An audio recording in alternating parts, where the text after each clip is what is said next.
Good morning everyone. बच्चों, हम EVS में अपना चैप्टर 18 पढ़ रहे थे, कंजर्वेशन ऑफ नेचुरल रिसोर्सेज। तो आप मुझे बताइए, नेचुरल रिसोर्सेज क्या होते हैं। नेचुरल रिसोर्सेज ऐसे रिसोर्सेज होते हैं जिन्हें हम कहाँ से प्राप्त करते हैं, नेचर से प्राप्त करते हैं।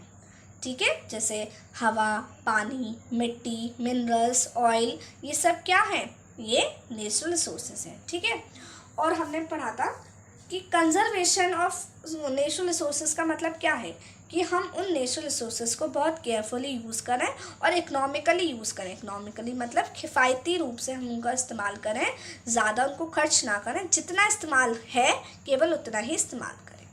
ठीक है, और मैंने आपको सिर्फ प्रीवियस क्लास में एयर के कंजर्वेशन बताया था कि हम हवा को किस तरीके से बचा सकते हैं। तो आज हम नेक्स्ट समझेंगे conservation of water. All the living organism in this world need water to live. मतलब इस दुनिया में जितने भी लिविंग ऑर्गेनिज्म, सारे लिविंग ऑर्गेनिजम्स को जीने के लिए पानी की ज़रूरत होती है। Water is a precious gift of the nature. जो पानी है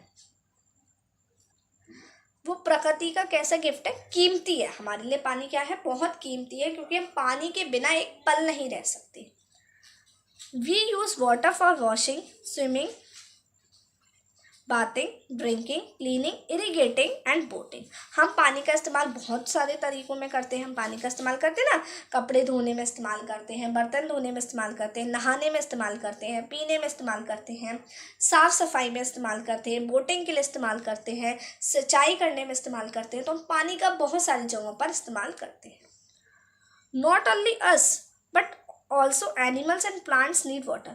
हम ही नहीं, प्लांट्स और एनिमल्स को भी पानी की ज़रूरत होती है। मतलब हमें भी ज़रूरत है और प्लांट्स और एनिमल्स को भी पानी की ज़रूरत है। As the demand of the water is increasing day by day, we have to avoid wastage of water. अब पानी की जो डिमांड है, वो मांग क्या है, बढ़ती जाती है, दिन प्रतिदिन क्या हो रही है, बढ़ती जा रही है। इसलिए जब डिमांड बढ़ती जा रही है तो क्या होगा, हमें पानी को बचाना चाहिए। हमें पानी का जो वेस्टेज हो रहा है, बर्बाद होने से उसको बचाना चाहिए। तो चलिए हम आगे देखते हैं।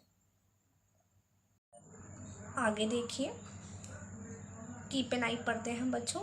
Conservation of water includes the economical use of water as well as keeping it from being polluted. देखिए क्या है, पॉल्यूटेड। कंजर्वेशन ऑफ वाटर मतलब पानी को बचाना। पानी के बचाने में क्या क्या इंक्लूड आता है, मतलब हम पानी को बचाने का मतलब क्या है कि हम पानी को, इकोनॉमिकल मतलब होता है बच्चों किफ़ायती, उसको कम खर्च करें, सही रूप में इस्तेमाल करें। As well as keeping it from being polluted, और उसे दूषित होने से बचाएं, है ना। अब देखिए आगे, the various ways by which we can conserve water are. मतलब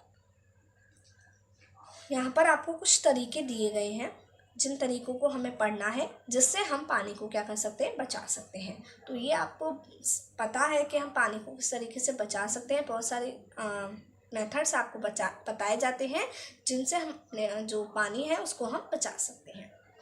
we can avoid the wastage of water in our homes by never leaving the tap open. मतलब हमें कभी भी नल है उसको खुला नहीं छोड़ना चाहिए। जैसे अगर हम उसको यूज़ नहीं कर रहे हैं तो उसे हमें खुला नहीं छोड़ना चाहिए। अगर हम हमारा यूज़ ख़त्म हो गया, जैसे हम ब्रश कर रहे हैं, अब ब्रश कर रहे हैं तो ब्रश करते वक्त नल को हमें खुला नहीं रखना चाहिए, नल को बंद कर लेना चाहिए। जब हम उसको, ब्रश को अगर वॉश कर रहे हैं तब उसको हम ओपन कर लें। मतलब जब बंद करने का नीड है तो हम उसे बंद कर दें। ठीक है। Never use flowing water for washing cars and clothes. हमें कभी भी मतलब कार्स वगैरह धोने के लिए, कपड़े वगैरह धोने के लिए हमें फ्लोइंग वाटर, जैसे पाइप में पानी चल रहा है तो हम उसी का इस्तेमाल कर रहे हैं। आप बाल्टी में भी पानी ले सकते हैं ना। शावर्स का यूज़ मत करिए, शावर्स का यूज़ कम करिए, क्योंकि शावर्स में क्या है, सारा पानी बह के जा रहा है नाली में। लेकिन अगर हम बाल्टी में पानी लेंगे तो वो केवल हम एक लिमिटेड वाटर लेंगे, ज़्यादा हम पानी वेस्ट नहीं करेंगे। Do not throw water here and there while bathing and never use broken or leaking vessels।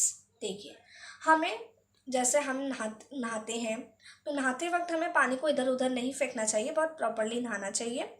और हमें जो ब्रोकन जैसे टूटे हुए या फिर लीकेज वाले लीकिंग वेसल्स हैं, तो हमें उनका इस्तेमाल नहीं करना चाहिए, क्योंकि उससे क्या है, पानी हमने उसमें पानी भर दिया, सारा पानी क्या हो गया, बहकर चला गया, यूज़ में नहीं आया ना किसी भी। Avoid on large scale water can be conserved by building dams. देखिए, बड़े स्तर पर अगर हमें पानी को बचाना है तो बड़े स्तर पर हम पानी को कैसे बचा सकते हैं, डैम्स बनाकर, बांध बनाकर। In these dams large amount of water can be store. Dams क्यों बनाए जाते हैं, ताकि हम उसमें बहुत सारा पानी क्या कर सकें, स्टोर करके रख सकें। ठीक है, आगे देखिए, avoid all those activities which makes the water polluted. और आपको वो सारी एक्टिविटीज़ नहीं करनी है, उन सारी एक्टिविटीज़ से बचना है जो पानी को क्या करती हैं, दूषित बनाती हैं। जैसे पानी के रिवर के पास क्या होती है, इंडस्ट्रीज़ होती हैं, तो इंडस्ट्रीज़ में से जो भी केमिकल है वो सारे कहाँ जा रहे हैं, पानी में जा रहे हैं। पानी में रहने वाले जीव जंतु हैं वो भी क्या हो रहे हैं, मर रहे हैं, है ना। तो हमें इस तरीके के जो केमिकल्स वगैरह हैं वो डायरेक्ट पानी में हमें नहीं डालने चाहिए, है ना। तो इस तरीके की एक्टिविटीज़ हमें अवॉइड करनी चाहिए, जिससे हमारा पानी क्या हो रहा है, दूषित हो रहा है। चलिए, अब हम नेक्स्ट नेचुरल रिसोर्सेज के बारे में पढ़ते हैं, उसका कंजर्वेशन समझते हैं। नेक्स्ट है बच्चों, कंजर्वेशन ऑफ सॉइल। सॉइल कैसे बचाएं। Conservation of soil is to protect the soil from getting eroded. देखिए, कंजर्वेशन ऑफ सॉइल को बचाने का मतलब ये है कि हमें सॉइल को, मिट्टी को बचाना है, किससे, इरोड होने से बचाना है, मतलब नष्ट होने से बचाना है। आपने सॉइल इरोजन के बारे में पढ़ा है ना। सॉइल इरोजन होता क्या है, देखो बच्चों, जैसे क्या होता है, पानी बहता है और पानी बहने से, पानी बह रहा है तो कभी कभी बहुत तेज पानी आता है, तो उसकी वजह से जो मिट्टी के ऊपर, या फिर हम कह सकते हैं जब बहुत तेज हवा आती है, मतलब तेज हवा आने से या तेज पानी आने से, तो मिट्टी की जो क्या होती है, ऊपर की लेयर होती है, जो सबसे ऊपर वाली लेयर होती है, वो क्या हो जाती है, हट जाती है। और वही सबसे ऊपर वाली लेयर ही बहुत फर्टाइल होती है, बहुत उपजाऊ होती है। तो जब मिट्टी की सबसे उपजाऊ लेयर ही हट जाएगी तो क्या हो जाएगा, मिट्टी खराब हो जाएगी, बेकार हो जाएगी। तो हमें मिट्टी को उसी सॉइल इरोजन से ही होने से बचाना है।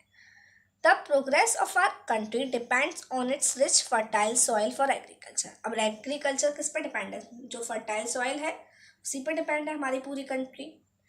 The various ways by which we can conserve our soil are given here। यहाँ पे कुछ ऐसे तरीके दिए हैं जिनसे हम अपनी सॉइल को इरोड होने से बचा सकते हैं, सॉइल इरोजन होने से बचा सकते हैं। चलिए पढ़ते हैं। फर्स्ट है बच्चों, plant more and more trees as their roots bind the soil firmly and prevents soil erosion। क्या है इसका मतलब, हमें ज़्यादा से ज़्यादा पेड़ लगाने चाहिए। देखो, मेनली सब चीज़ें बचाने के लिए मेनली हमें क्या करना है, ज़्यादा से ज़्यादा पेड़ लगाने। ज़्यादा से ज़्यादा अगर हम पेड़ लगाते हैं, क्योंकि हमें पता है जो पेड़ों की जड़ें होती हैं वो सॉइल को बांध के रखती हैं, सॉइल को बहुत ही फर्मली, मतलब होता है दृढ़ता रूप से बांध के रखती हैं, कसकर बांध कर रखती हैं और सॉइल इरोजन से बचाती हैं।